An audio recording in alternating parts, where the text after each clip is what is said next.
Hello friends, in this video we are going to learn how to change the Facebook account name, right? It is super easy. Right now, as you can see, I am into my Facebook account. In the top right corner icon, I will click. Now in the settings and privacy, and again settings, here is an option of see more in account center. We need to click on it.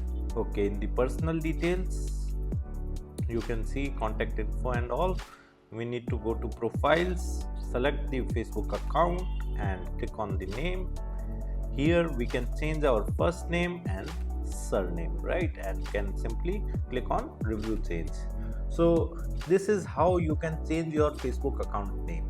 If you want to learn digital marketing course, then kindly check the video description. We have mentioned our website link over there. You can simply visit our website, explore the course, purchase directly from there. Thank you. If you want to learn digital marketing for free, then subscribe Digital Bikana YouTube channel right now.